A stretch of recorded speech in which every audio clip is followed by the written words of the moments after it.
Hello दोस्तों, कैसे हो? स्वागत है आपका अपने YouTube चैनल एनवीएस एकेडमी पर। मैं नरेंद्र सिसोटी आपके सेवा में फिर से हाजिर हूं एक बेहतरीन सेशन लेकर।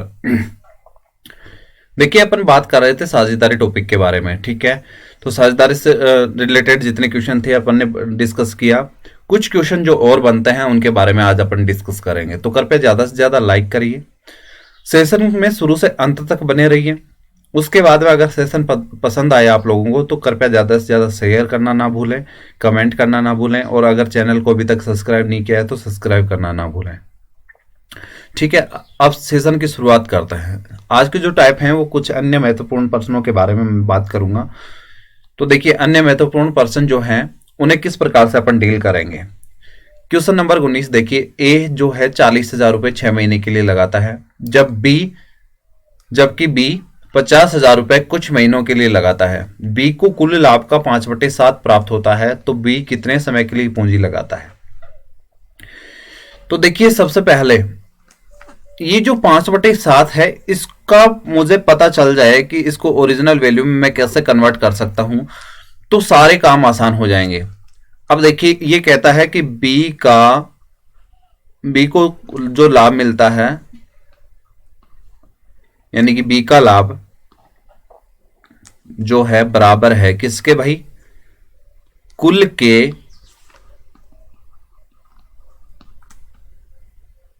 लाभ के 5/7 के बराबर, ठीक है। तो यहां से देखिए, बी का लाभ जो है इसको मैं ऐसे लिख सकता हूं कि नहीं, इसमें भाग दे दूं कुल लाभ का, तो संख्याएं बच जाएंगी 5 और 7। तो हमें पता होता है कि ऊपर वाला तो ऊपर वाले के बराबर होता है, नीचे वाला नीचे वाले के बराबर। तो कुल लाभ यदि 7 है तो उसमें से बी को मिलने वाला लाभ 5 है, तो शेष कितना रह जाएगा भाई, 7 में से 5 बी को मिल चुका है, तो शेष रह गया है 2। वो किसको मिलेगा, जो दूसरा पार्टनर है उसको, यानी कि ए को। आशा करता हूं ये चीज समझ में आ गई होगी। इसके बाद में मैं देखिए इन चीजों को अलग अलग लिख लेता हूं। इन चीजों को अलग अलग लिखूंगा तो देखिए, कहने का मतलब यह है कि अगर बी को 7 में से 5 लाभ प्राप्त हो रहा है, तो जो शेष रहा होगा 7 में से वो कितना रहा होगा, 2। वो किसको मिलेगा भाई, वो मिलेगा ए को, ठीक है। तो अब देखिए, लाभ कैसे प्राप्त करते हैं। लाभ प्राप्त करते हैं पूंजी के अनुपात को समय के अनुपात से गुणा करने के बाद में जो फाइनल अनुपात बनता है वो लाभ के अनुपात को डिसाइड करता है, ठीक है। तो यहां से पूंजी निकालेंगे पहले। तो पूंजी कितनी कितनी है भाई, ए की तो है 40,000 और बी की है 50,000, ठीक है। अनुपात बनाएंगे तो इसका अनुपात तो बन गया है 4, इसका अनुपात बन गया है 5। समय का अनुपात, दोनों के अंदर लास्ट में महीने लगे होंगे तो महीने से महीने कैंसिल हो जाएगा, तो अनुपात बन जाएगा समय का 6, और दूसरे का मुझे पता नहीं है वो कितना है, ठीक है। तो जैसे ही इस अनुपात की, समय वाले अनुपात की वैल्यू आएगी उसके साथ में इकाई लगा देंगे। समय की जो भी इकाई है, समय की इस क्वेश्चन के अंदर जो इकाई है वो है महीने, ठीक है। तो जो भी अनुपात आएगा उसमें महीने की इकाई लगा देंगे और अपना आंसर आ जाएगा। तो देखिए क्या होगा कि ए का जो लाभ होगा, ये दो तो हो गया समय का अनुपात, और ये किसका हो गया, पूंजी का अनुपात। इन दोनों का गुणनफल होगा वो फाइनल जो लाभ जिसमें टूटेगा उस पूंजी के बराबर होगा। तो ये तो देखिए 24, अगर कुल मिला के 24 पूंजी है तो उसके एवज में मिलने वाला लाभ है 2 अनुपात। अभी अपन ने देखा था कि ए को अगर 2 मिलता है, बी को 5 मिलता है, तो कुल कितना है 7, ठीक है। तो इसको मिलता है 2 अनुपात, ठीक है। 2 अनुपात लाभ प्राप्त होता है, यानी कि ये 2 और 24 बराबर है, तो इस 2 को 24 बनाने के लिए 12 से गुणा करना पड़ेगा। अब यहां कितना है 5 अनुपात, ठीक है। 5 को भी ओरिजिनल वैल्यू में जाने के लिए कितने से गुणा करना पड़ेगा, 12 से। तो यहां इन दोनों का गुणनफल कितना आ गया, 60। ये किसके बराबर है, 60 पूंजी और समय के गुणनफल के बराबर है, ठीक है। तो दो संख्याओं का गुणनफल, उन दोनों संख्याओं में से एक संख्या तो दी गई है और उनका गुणनफल भी दिया गया है, तो ऐसे दूसरी संख्या कैसे निकालेंगे। उस गुणनफल में अगर मैं एक संख्या का भाग दे दूं तो दूसरी संख्या ऑटोमेटिक निकल के आएगी। तो इस कंडीशन में देखिए, कुल मिला के इन दोनों का गुणनफल 60 बन रहा है। 60 में एक संख्या मेरे पास में मौजूद है, वो कितनी है 5। तो 5 का भाग दे दूंगा तो निकल के आएगा 12, ठीक है। ये समय का अनुपात प्राप्त हुआ, समय का अनुपात प्राप्त हुआ तो देखिए अनुपात से इकाई में जाने के लिए महीने से गुणा करना पड़ेगा। ओरिजिनल वैल्यू में जाने के लिए अपन ने देखिए समय का जो अनुपात लिया था उसमें सिर्फ जो उसकी इकाई थी उसको हटाया था। तो जो था बी की पूंजी कितने समय के लिए लगी रही, तो 12 अनुपात के लिए। अनुपात को ओरिजिनल वैल्यू में लगाने के लिए महीने से गुणा कर दिया तो बी की पूंजी 12 महीने के लिए लगी रही। ठीक है, आशा करता हूं ये क्वेश्चन आप लोगों को समझ में आया होगा। आगे नेक्स्ट क्वेश्चन और करते हैं। ए 20,000 रुपए 6 महीने के लिए तथा बी 40,000 रुपए कुछ महीने के लिए निवेश करता है। यदि ए को कुल लाभ का 3/7 प्राप्त होता है तो बताइए बी कितने समय के लिए पूंजी लगाता है। यदि ए को 3/7 प्राप्त हो रहा है, यानी कि 3 प्राप्त हो रहा है, कितने में से? 7 में से, तो बी को कितना प्राप्त होगा भाई? जो शेष रहेगा वो कितना? 4। ठीक है, ये बात आप लोगों को समझ में आ गई होगी। अगर कुल लाभ 7 अनुपात है तो ए और बी में वो 3:4 में टूटेगा। ठीक है, अब आगे बात कर लेता हूं। ए और बी की पूंजी का अनुपात, ए और बी की पूंजी का अनुपात निकालेंगे तो देखिए ए तो लगाता है 20,000 रुपए और बी लगाता है 40,000 रुपए। अनुपात बनाएंगे इनके तो अनुपात बनेंगे भाई कितने कितने?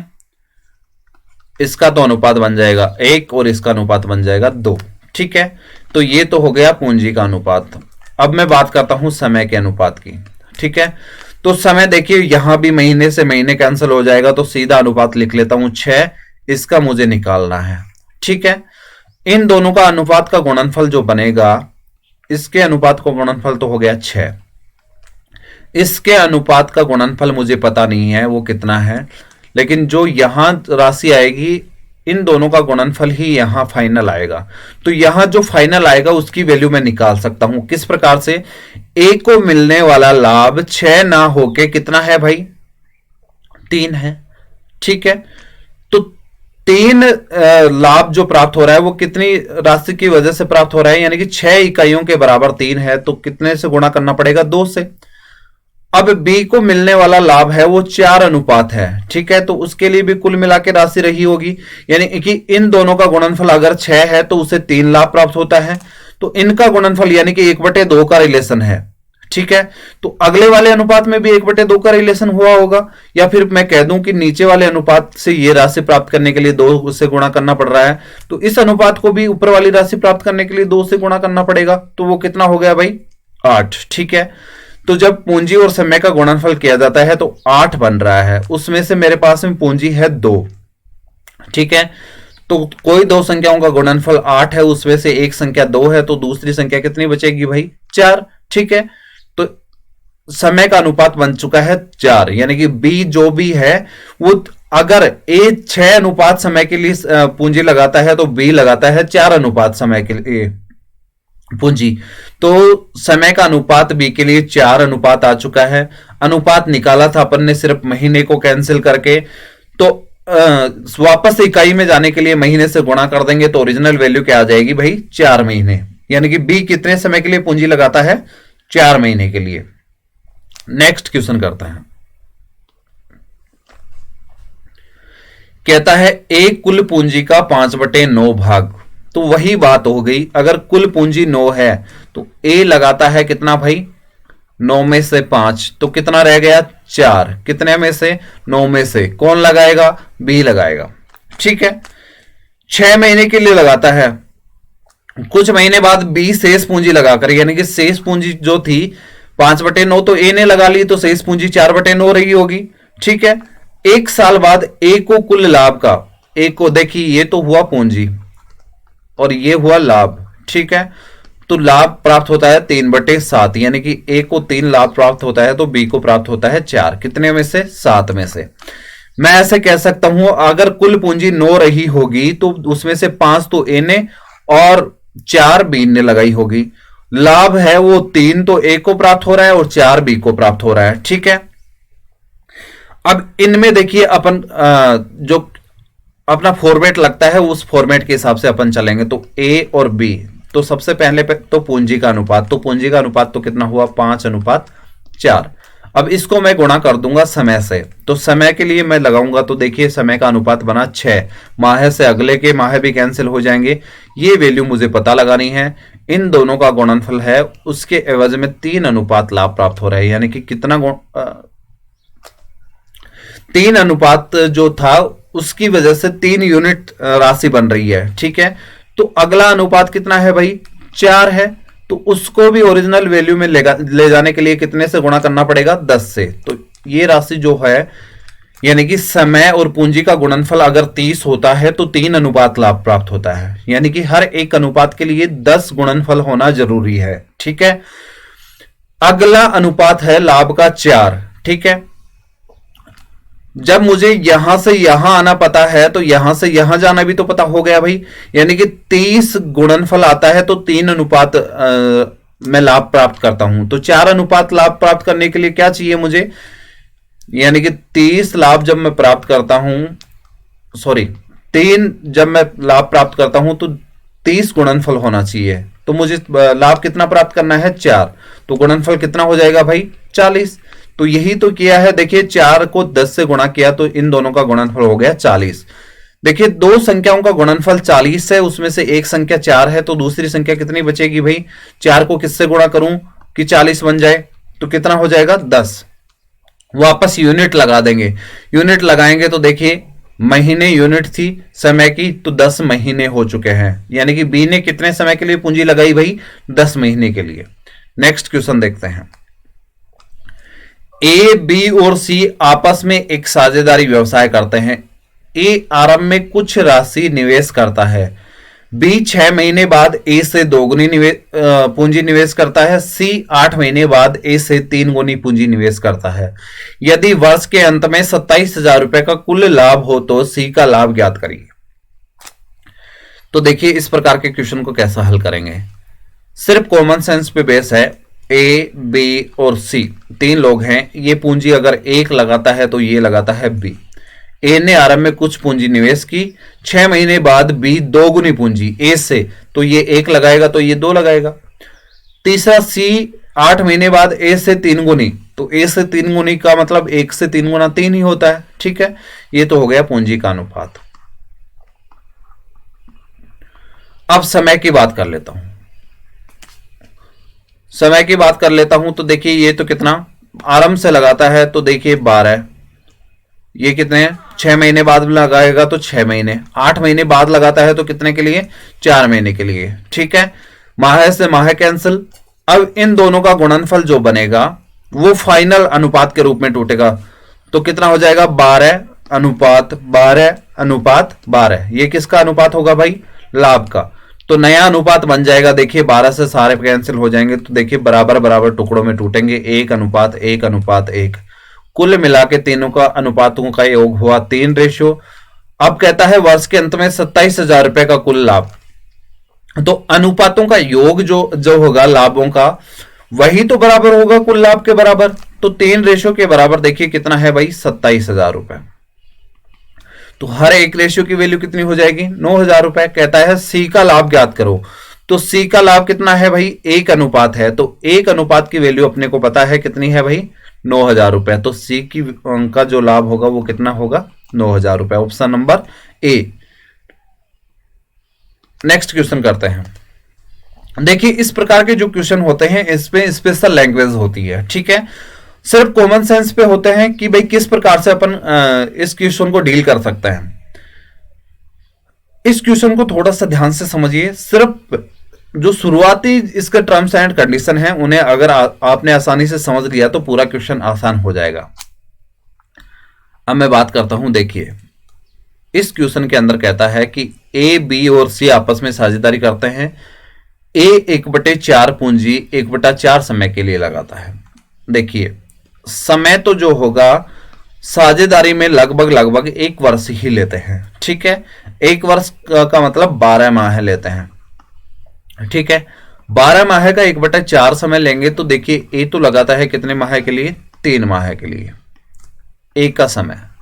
बी की बात करूं तो देखिए यहां से कितना हो गया भाई, बी आधे समय के लिए लगाता है, तो पूरा समय 12 माह था तो आधा समय कितना हो जाएगा, 1/2 से गुणा कर दूंगा, कितना हो जाएगा भाई, 6 माह। सी की मैं बात करूं तो 12 माह है और शेष पूंजी पूरे समय के लिए लगाता है तो शेष पूरे समय के लिए लगाएगा तो 12 माह के लिए लगाएगा। ये तो हो गया समय। अब मैं पूंजी की बात कर लेता हूं। पूंजी क्या कहता है, ए है वो कुल की 1/4 लगाता है, ठीक है। तो अगर ए 1 है तो कुल कितना है, 4 है। अब बी के लिए कहता है कि बी है वो कुल पूंजी का 1/5, तो कुल पूंजी का 1/5। देखिए अब कुल अगर 5 है तो बी लगाता है 1। अब क्या हुआ भाई, सुनिए मेरी बात। जब ऐसी कंडीशन हो चुकी कि एक बार तो कुल पूंजी 4 बन रही है, एक बार कुल पूंजी 5 बन रही है, तो इस कंडीशन में 4 को तो 5 बना लेंगे और 5 को 4 बना लेंगे। ऐसा कब होगा भाई, जब इन संख्याओं को देखिए, ऊपर वाली संख्या को तो मैं ऊपर नीचे 5 से गुणा कर दूं और नीचे वाली संख्या को ऊपर नीचे 4 से गुणा कर दूं, ठीक है। तो जैसे ही ऐसा करूंगा तो ये देखिए कुल मिला के पूंजी हो गई 20, ठीक है, 5 से गुणा करते ही। और ऊपर देखिए कितना हो गया 5, इसको मैं 4 से गुणा करूंगा तो देखिए कुल मिला के 20 और ये कितना हो गया 4, यानी कि कुल पूंजी यहां भी 20 है, यहां भी 20 है, ठीक है। तो ये जैसे ही पूंजियां दोनों बराबर हो गई तो कहने का मतलब एक ही पूंजी का कुछ पार्ट तो ए ले रहा है, उसी पूंजी का कुछ पार्ट बी ले रहा है, ठीक है। तो जो शेष रह जाएगा वो किसका रह जाएगा भाई, सी का रह जाएगा। बस इतनी सी बात ध्यान में रखनी है। अब इसको मैं थोड़ा सा देखिए मॉडिफाई कर देता हूं। समय के लिए तो अपन ने निकाल ही लिया है, देखिए 12 माह का। अब मैं पूंजी की बात कर लेता हूं कि पूंजी जो थी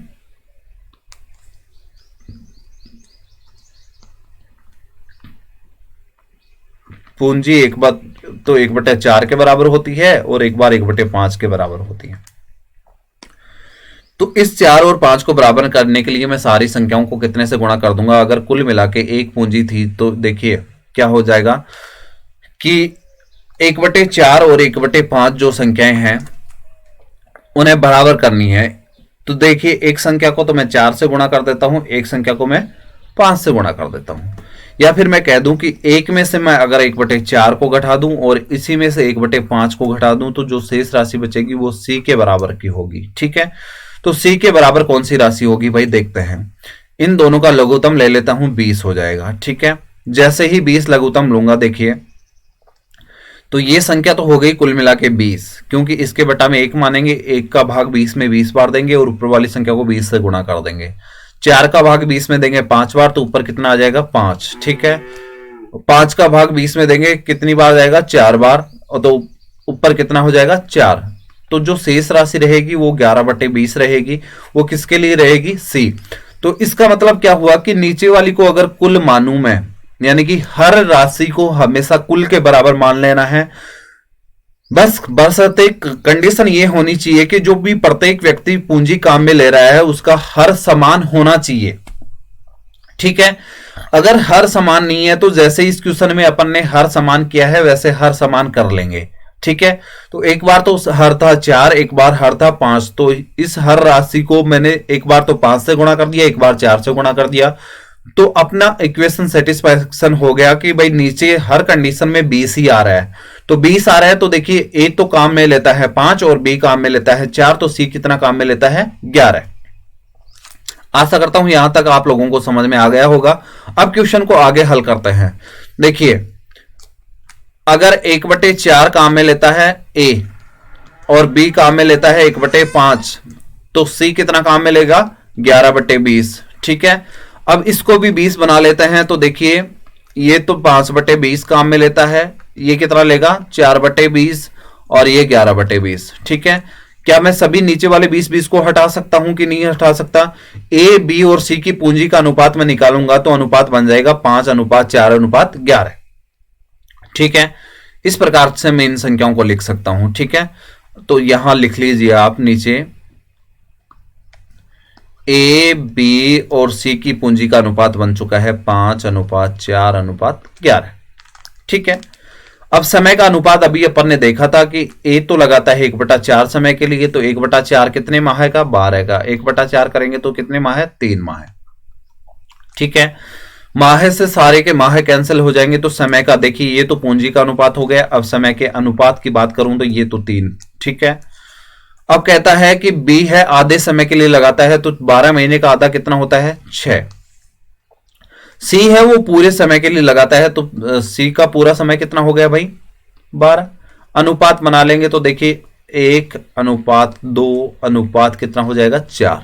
ठीक है, इनका गुणनफल होगा वो कुल लाभ के बराबर होगा। तो 5 को 1 से गुणा करेंगे 5, 4 को 2 से गुणा करेंगे 8, 11 को 4 से गुणा करेंगे 44। ठीक है, तो इनके योग के बराबर कुल लाभ होगा। तो योग के बराबर देखिए आगे ये संख्याएं कटती तो काट लेते, आगे ये संख्याएं कट नहीं रही हैं तो यहीं से योग कर दीजिए। योग करेंगे तो कितना हो जाएगा भाई 13 और 44 कितना हो जाएगा 57 रेशियो। 57 रेशियो की वैल्यू दे रखी है कितनी है 1140 रुपए। ठीक है, तो हर एक रेशियो की वैल्यू कितनी हो जाएगी 20। अब कहता है प्रत्येक आपस में किस प्रकार बांटेंगे, तो देखिए एक रेशियो की वैल्यू अगर 20 है तो 5 रेशियो की वैल्यू कितनी हो जाएगी भाई 100 रुपए।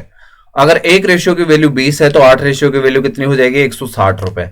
अगर एक रेशियो की वैल्यू अगर 20 रुपए है तो 44 रेशियो की वैल्यू हो जाएगी कितनी रुपए 880 रुपए। ठीक है, तो ऐसा कौन से ऑप्शन में है, ऐसा है ऑप्शन नंबर ए में। ठीक है, तो ऑप्शन नंबर अपना ए सही हो जाएगा। आशा करता हूं कि ये जो क्वेश्चन है आपको अच्छी तरीके से समझ में आया होगा। नेक्स्ट क्वेश्चन के बारे में अपन बात करते हैं।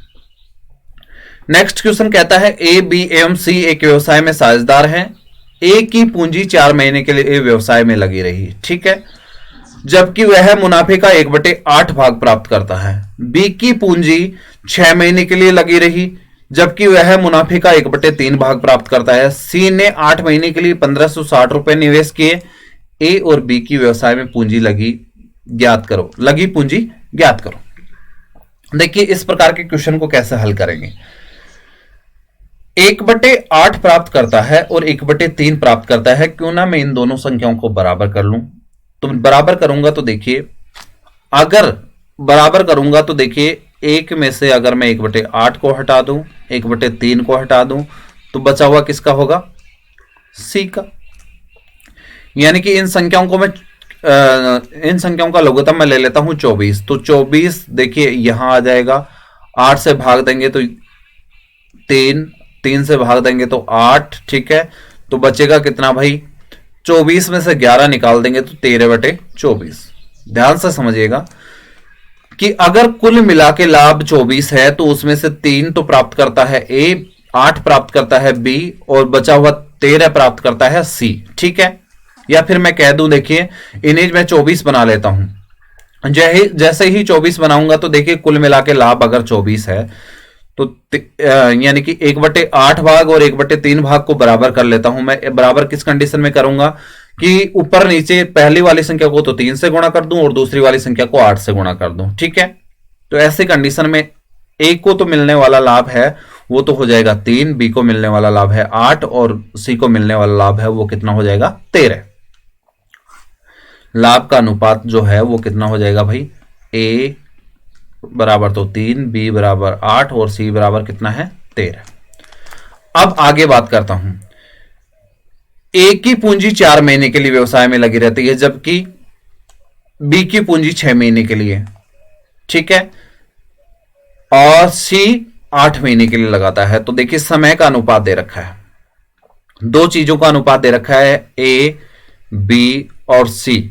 ठीक है, ए, बी और सी के लिए समय का अनुपात दे रखा है। समय का अनुपात कितना है भाई, ये तो 4 माह के लिए लगाता है, ये 6 माह के लिए लगाता है और ये 8 महीने के लिए लगाता है। तो इनका अनुपात बन जाएगा 2:3:4। लाभ का अनुपात अपन ने निकाल लिया है, वो कितना है 3:8:13। ठीक है, अब देखिए निकाल लेंगे अपन पूंजी का अनुपात। कैसे निकालेंगे, लाभ वाले में समय का भाग दे देंगे तो कितना हो जाएगा भाई 3/2, 8/3 और 13/4। ठीक है, जब ऐसा हो चुका है तो नीचे वाले जो 2, 3 और 4 हैं इन्हें हटाने के लिए सबसे आसान तरीका है कि इनके लसागु से प्रत्येक संख्या को गुणा कर दिया जाए। तो प्रत्येक संख्या को गुणा करेंगे कितने से भाई 12 से। 12 से जैसे ही गुणा किया तो देखिए कितना हुआ भाई 2 से 12 6 बार कैंसिल, तो एक का तो पूंजी का अनुपात बना 18, बी का पूंजी का अनुपात बना देखिए 12 से गुणा करेंगे तो 3 से कैंसिल करेंगे तो 32। सी के लिए पूंजी का अनुपात बनेगा 12 से कैंसिल करेंगे तो कितना बनेगा 39। ठीक है, ये पूंजी का अनुपात बन चुका है सी के लिए 39 बन चुका है। अब देखिए अपन गुणा करते हैं, ए बी और सी की पूंजी का अनुपात 18:32:39 हो चुका है। तो ये देखिए सी का अनुपात 39 पूंजी के रूप में है, तो उसकी ओरिजिनल वैल्यू दे रखी है 1560 रुपए। ठीक है, तो 39 रेशियो की वैल्यू अगर 1560 रुपए है तो एक वैल्यू की वैल्यू कितनी हो जाएगी, एक रेशियो की वैल्यू हो जाएगी 40 रुपए। जैसे ही 40 रुपए देखिए 39 का भाग देंगे, 40 चौक 160। ठीक है, तो एक बार कम कर लिया, एक एक तो 4 बार कम हो गया। ठीक है, 156 में भाग जाएगा 39 का 4 बार। ठीक है, तो 4 बार भाग गया, एक जीरो थी, एक जीरो लगा दी। अब ए और बी की राशि पूछी है, तो ए की राशि तो 18 रेशियो है, तो 40 से गुणा कर देंगे तो 720 रुपए। बी की राशि 32 रेशियो है, तो ए की अनुपात की वैल्यू से गुणा कर देंगे, यानी कि 40 से गुणा करेंगे तो कितना हो जाएगा भाई, 1280 रुपए। तो ऐसा कौन से ऑप्शन में है कि भाई ए की राशि तो 720 हो और बी की 1280 हो, तो ऑप्शन नंबर सी में। इस प्रकार से इन क्वेश्चनों को अपन हल करेंगे कि पहले तो मुझे पता होना चाहिए कि किस प्रकार से इन संख्याओं को मैं कन्वर्ट कर सकता हूं, उसके बाद में आगे इन संख्याओं का सॉल्यूशन किस प्रकार से करना है कि इन चीजों का, यानी कि जब समय और लाभ का अनुपात दे रखा हो तो लाभ के अनुपात में मैं समय का अनुपात का भाग देकर पूंजी का अनुपात निकाल लूंगा। अब पूंजी के अनुपात में भिन्न में संख्याएं आ रही हैं, तो नीचे वाली संख्याओं को हटाने के लिए मुझे क्या करना पड़ेगा, प्रत्येक संख्या को उनके लसागु से गुणा कर देंगे, नीचे वाले के लसागु से। ठीक है, तो लसागु से गुणा करेंगे तो देखिए 2 से कैंसिल किया 6 बार 18, 3 से कैंसिल किया 4 बार तो इसका 32, 4 से कैंसिल किया तो 3 बार 39। आगे ये संख्याएं कट नहीं रही हैं, तो उनकी पूंजी का अनुपात हो गया 18:32:39। ठीक है, अब उसने क्या किया कि 39 अनुपात की वैल्यू दे रखी है, वो कितनी है 1560 रुपए। तो अपन निकाल सकते हैं प्रत्येक वैल्यू, एक रेशियो की वैल्यू जैसे ही मुझे प्राप्त होगी 39 का भाग दे देंगे 1560 में, तो जैसे ही एक रेशियो की वैल्यू प्राप्त हुई 40 रुपए, अब मैं कितने भी रेशियो हों उनकी सबका मान निकाल सकता हूं। आशा करता हूं आज का सेशन आपको बहुत ही लाभदायक होगा और ज्यादा से ज्यादा पसंद आया होगा। तो कृपया अगर सेशन आप लोगों को अच्छा लगा हो और क्वेश्चन समझाने अच्छे से समझ में आया हो तो कृपया ज्यादा से ज्यादा शेयर करें, लाइक करें, कमेंट करें, और चैनल को सब्सक्राइब नहीं किया है तो आप खुद भी करें और अपने दोस्तों तक भी पहुंचाएं। धन्यवाद आप सभी लोगों का एनवीएस एकेडमी पर बने रहने के लिए, मेरे साथ यानी कि नरेंद्र सिसोदिया के साथ।